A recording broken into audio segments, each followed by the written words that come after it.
Sa mundo ng PBA, hindi natatapos ang aksyon sa loob lang ng court. Kahit off-season o pahinga ng mga teams, tuloy-tuloy pa rin ang galawan sa likod ng eksena.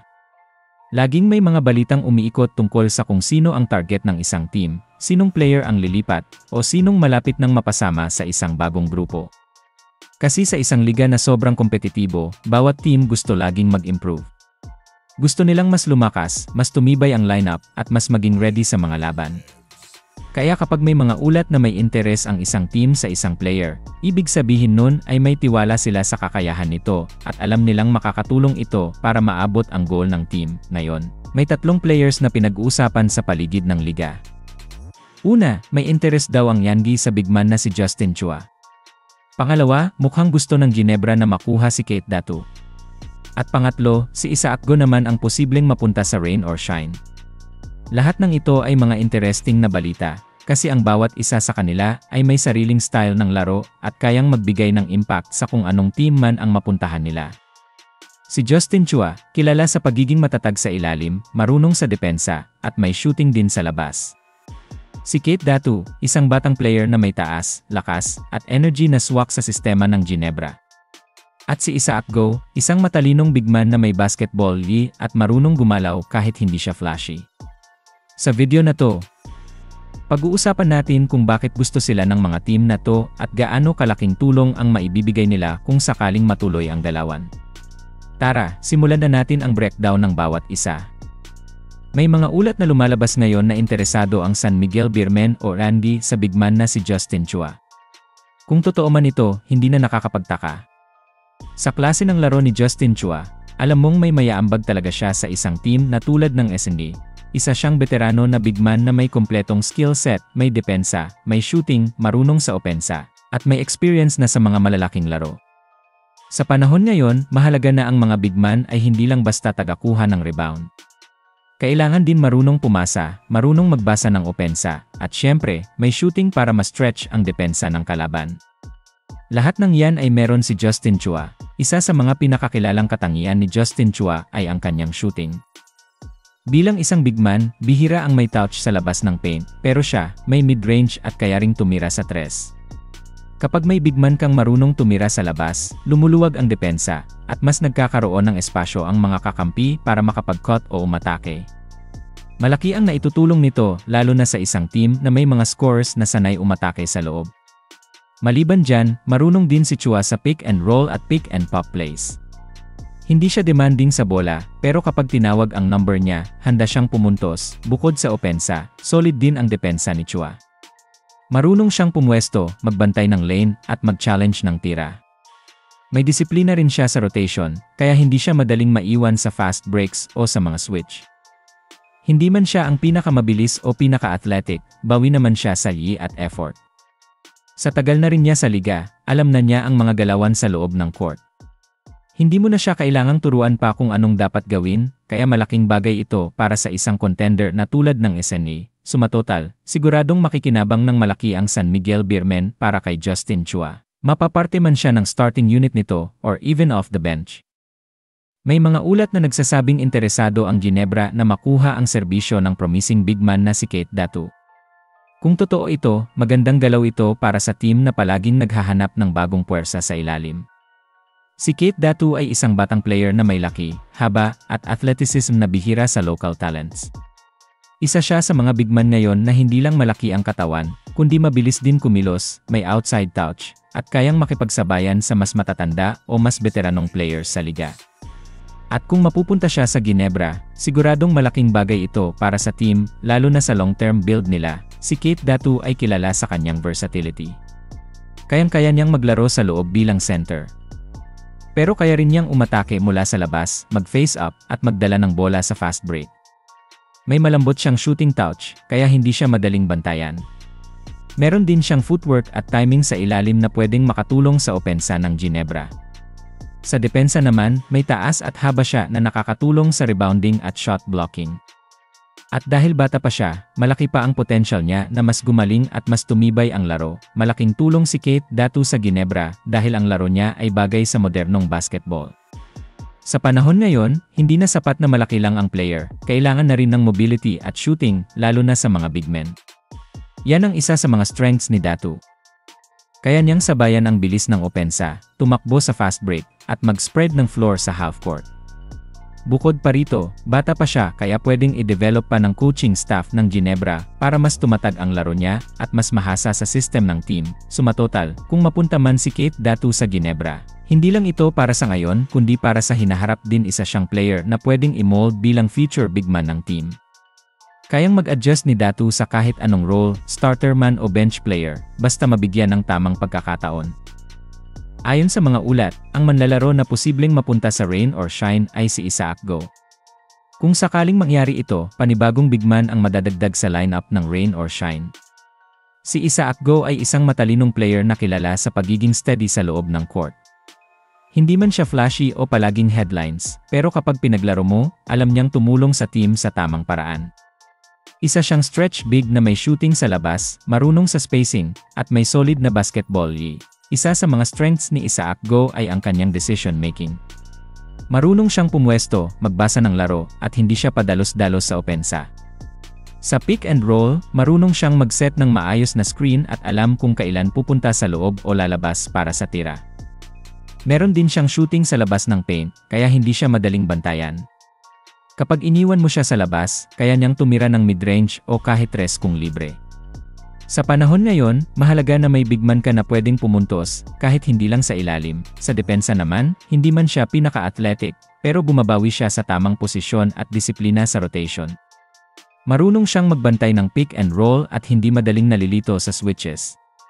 Kaya niya ring bumangga sa mas malalaking kalaban sa ilalim at tumulong sa rebounding. Sa isang team tulad ng Rain or Shine na kilala sa effort at hustle, swak na swak ang attitude at style ni Isaac Go. Hindi siya mahirap i-fit sa system dahil hindi siya demanding sa bola at laging ready tumulong kung saan kailangan. Kung matuloy man ang galawang ito, malaking tulong si Isaac Go para sa Rain or Shine. Hindi siya flashy, pero siya yung klase ng player na nagbibigay ng stability sa loob. May presence siya sa court kahit simple lang ang galaw. At dahil bata pa rin siya at may potential pa na ma-develop, siguradong pwedeng tumagal ang value niya sa team. Kaya kahit anong role ang ibigay sa kanya, starter man o bench support, kayang-kaya niyang gampanan. Yan ang mga maiinit na galawan ngayon sa PBA. Kung sakaling matuloy ang mga ulat na to, siguradong magiging mas exciting ang susunod na season. Makikita natin kung paano magagamit ng SNG si Justin Chua sa ilalim, kung paano matutulungan ni Keith Datu ang Ginebra sa harap, at kung paano makakapagbigay ng stability si Isaac Go sa loob para sa Rain or Shine.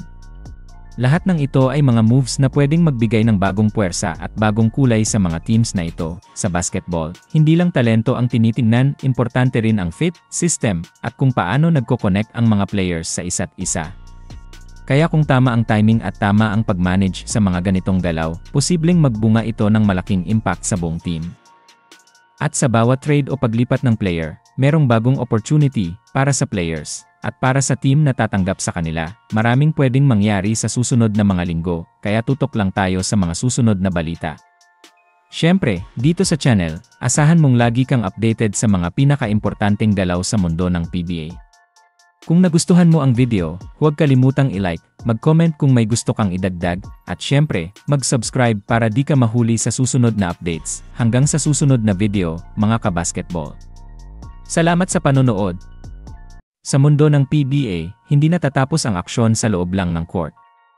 Kahit off-season o pahinga ng mga teams, tuloy-tuloy pa rin ang galawan sa likod ng eksena. Laging may mga balitang umiikot tungkol sa kung sino ang target ng isang team, sinong player ang lilipat, o sinong malapit nang mapasama sa isang bagong grupo. Kasi sa isang liga na sobrang kompetitibo, bawat team gusto laging mag-improve. Gusto nilang mas lumakas, mas tumibay ang lineup, at mas maging ready sa mga laban. Kaya kapag may mga ulat na may interes ang isang team sa isang player, ibig sabihin nun ay may tiwala sila sa kakayahan nito at alam nilang makakatulong ito para maabot ang goal ng team. Ngayon, may 3 players na pinag-uusapan sa paligid ng liga. Una, may interes daw ang Yangi sa big man na si Justin Chua. Pangalawa, mukhang gusto ng Ginebra na makuha si Keith Datu. At pangatlo, si Isaac Go naman ang posibleng mapunta sa Rain or Shine. Lahat ng ito ay mga interesting na balita, kasi ang bawat isa sa kanila ay may sariling style ng laro at kayang magbigay ng impact sa kung anong team man ang mapuntahan nila. Si Justin Chua, kilala sa pagiging matatag sa ilalim, marunong sa depensa, at may shooting din sa labas. Si Keith Datu, isang batang player na may taas, lakas, at energy na swak sa sistema ng Ginebra. At si Isaac Go, isang matalinong bigman na may basketball eye at marunong gumalaw kahit hindi siya flashy. Sa video na to, pag-uusapan natin kung bakit gusto sila ng mga team na to at gaano kalaking tulong ang maibibigay nila kung sakaling matuloy ang dalawan.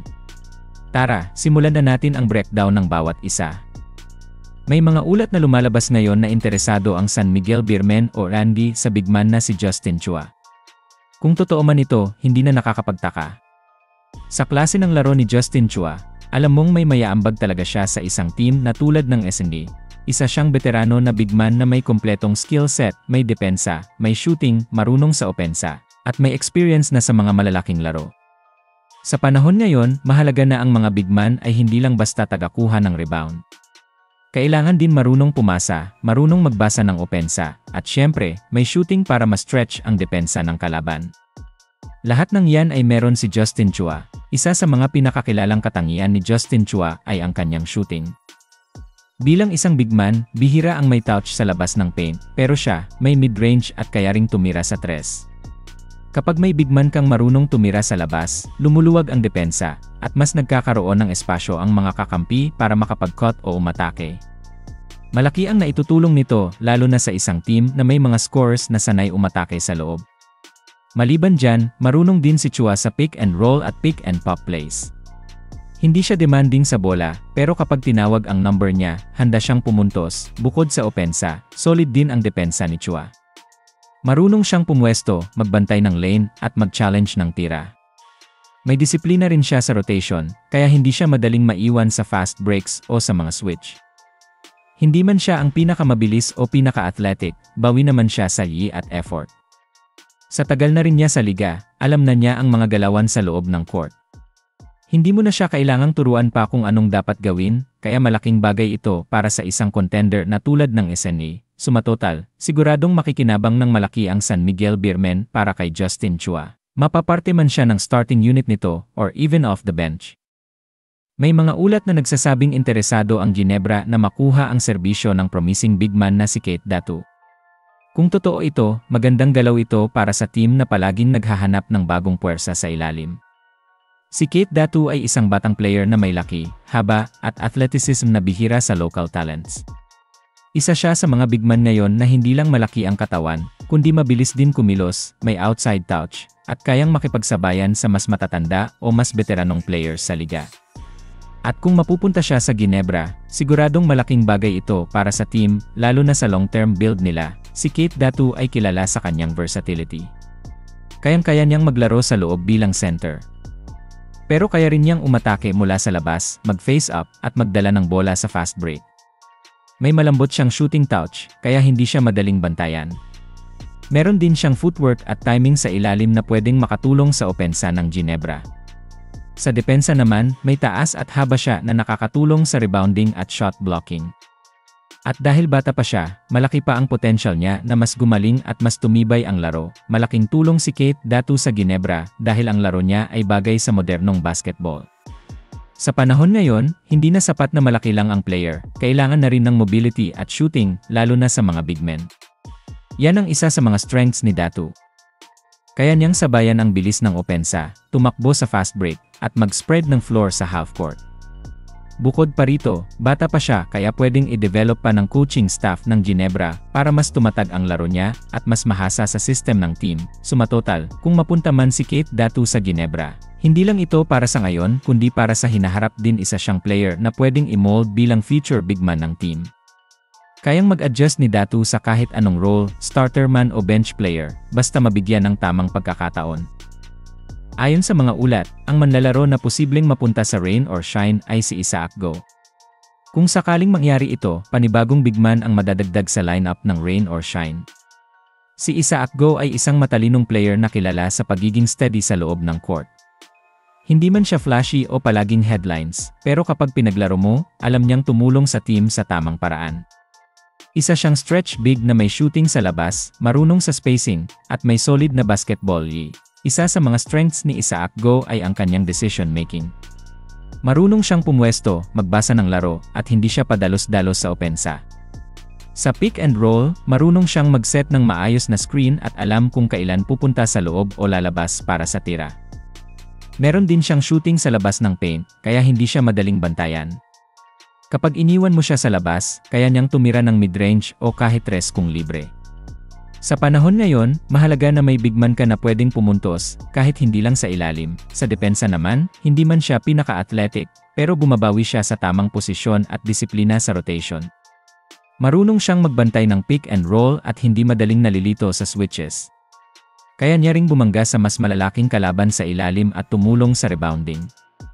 Sa isang team tulad ng Rain or Shine na kilala sa effort at hustle, swak na swak ang attitude at style ni Isaac Go. Hindi siya mahirap i-fit sa system dahil hindi siya demanding sa bola at laging ready tumulong kung saan kailangan. Kung matuloy man ang galawang ito, malaking tulong si Isaac Go para sa Rain or Shine. Hindi siya flashy, pero siya yung klase ng player na nagbibigay ng stability sa loob. May presence siya sa court kahit simple lang ang dalaw. At dahil bata pa rin siya at may potential pa na ma-develop, siguradong pwedeng tumagal ang value niya sa team.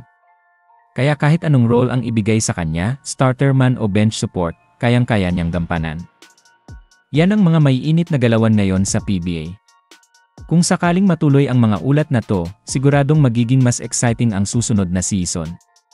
Makikita natin kung paano magagamit ng SNG si Justin Chua sa ilalim, kung paano matutulungan ni Kate Datu ang Ginebra sa harap, at kung paano makakapagbigay ng stability si Isaac Go sa loob para sa Rain or Shine. Lahat ng ito ay mga moves na pwedeng magbigay ng bagong puwersa at bagong kulay sa mga teams na ito. Sa basketball, hindi lang talento ang tinitingnan, importante rin ang fit, system, at kung paano nagko-connect ang mga players sa isa't isa. Kaya kung tama ang timing at tama ang pag-manage sa mga ganitong galaw, posibleng magbunga ito ng malaking impact sa buong team.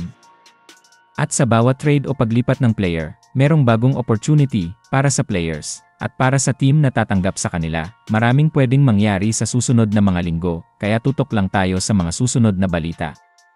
Siyempre, dito sa channel, asahan mong lagi kang updated sa mga pinaka-importanteng galaw sa mundo ng PBA. Kung nagustuhan mo ang video, huwag kalimutang i-like, mag-comment kung may gusto kang idagdag, at siyempre, mag-subscribe para di ka mahuli sa susunod na updates. Hanggang sa susunod na video, mga kabasketball. Salamat sa panonood.